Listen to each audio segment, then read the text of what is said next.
Friday, everybody. Welcome to another Fitness Friday video. This week we are off campus. We are down at the lake in the barn gym. If this is your first time here, welcome.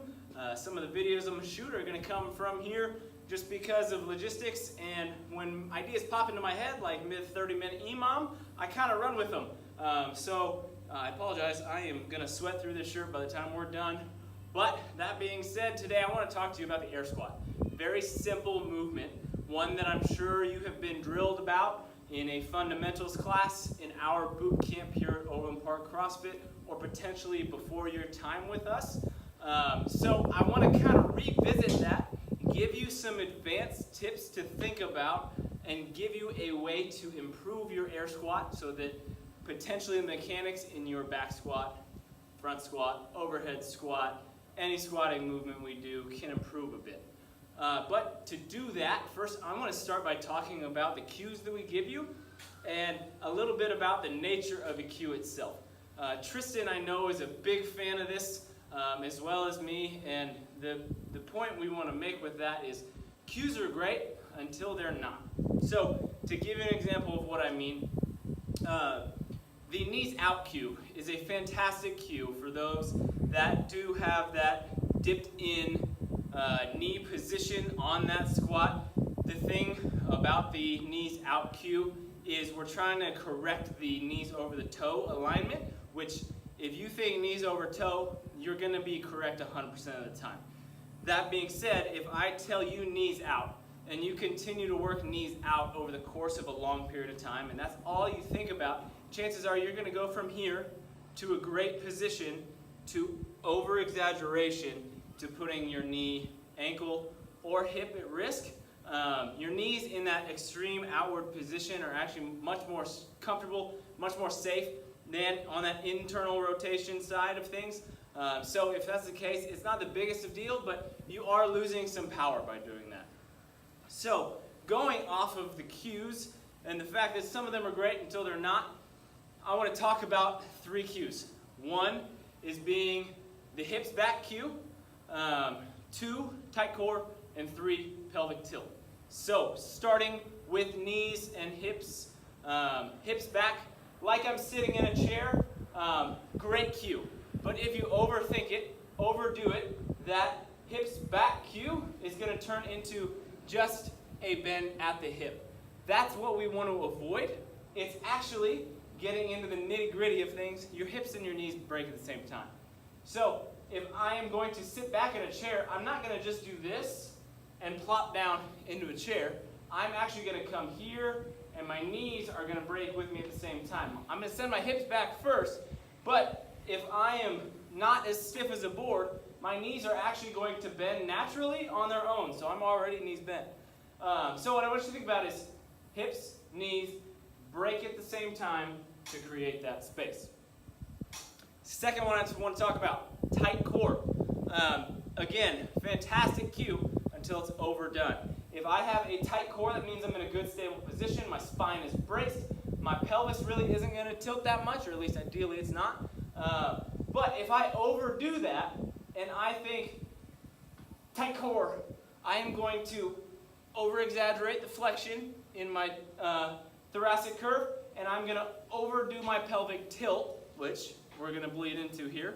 But what I want you to think about on that tight core is I want you to think about I'm going to tighten my abs. I'm going to take a string from my belly button to the bottom of my sternum. I'm going to shorten it just a little bit. I'm not going to send it to its tightest position, but I'm just going to give it some tension.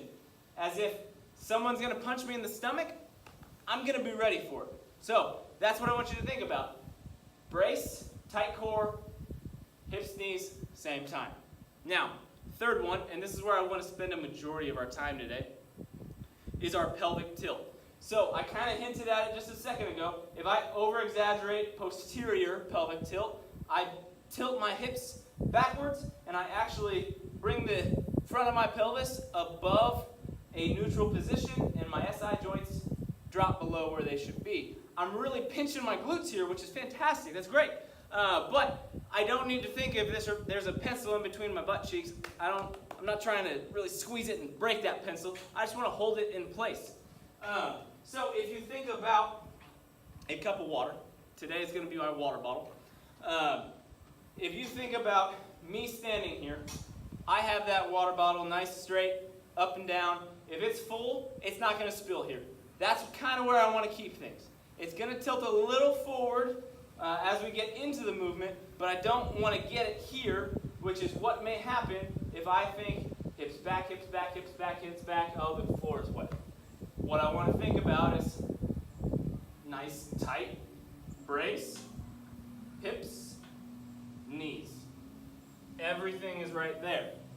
Same thing with the pelvic tilt, that tight core. If I over-exaggerate, that bottle is going to tip back. I'm going to spill water out the backside. Now a drill to focus on actually all three of these at the exact same time. It's fantastic. It's like I planned for this. This drill goes to Sam Dancer. He's the first one I ever saw it for, so I want to give credit where credit's due.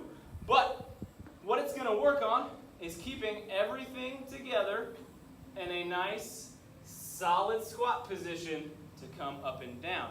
If you have a butt wink, so that you come down, you squat, you squat, you squat, and then the very bottom, you dump that pelvis, and I don't know if I'm getting it right now. I used to have one really bad, but working some of that pelvic floor stability, which this drill is going to do fantastic of, will cure that.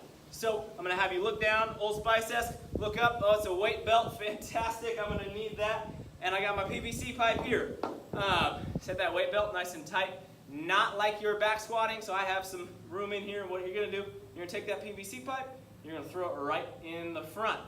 Now, this drill has a funny name.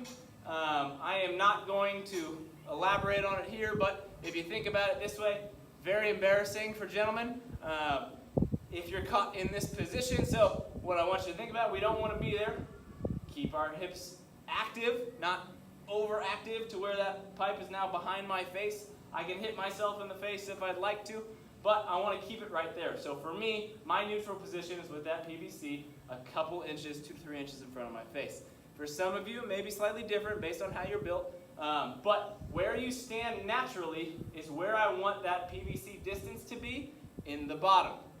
So moving forward in that squat, what you should have is when you come down, you brace, I'm set, hips, knees, down, down, down, down, down, too much pipe, and I'm in the bottom. That PVC still 2 to 3 in front of me. Obviously it's going to be a little bit leaning forward to where we started because my chest has now come forward. That's just the mechanics of the squat, but, and hopefully I won't hit the floor here. What we want to see is on the way down, we send it back, back, back, back, back, back. Good, and up, and it still doesn't really leave me too much. So, keep that nice solid distance. Knees and hips, same time. Tight cores if you're going to get punched in the stomach. And pelvic tilt is staying in that neutral spine position. If you have questions on this, please ask one of us coaches. I love the squat. I know Tristan also loves the squat. He would love to talk to you about this, and he has some fantastic cues for it. But to say that, any of us coaches would be a fantastic idea. You have some stuff to work on at home. Have some stuff to work on as warm-up. Great idea for either of those to work on this. Just grab a broomstick if you're at home, you don't have a PVC pipe. But if you want to set up that personal training session, work on this specifically one-on-one with somebody. Your squat is most likely different than everybody else's squat. The way we're built is different. The way we move is going to be slightly different. So get that special treatment if you need it. We are here for you. Hope you have a great rest of your weekend. And if you're ever out south, you want to come to the lake, let me know. Come work out here. All right. You guys have a great one.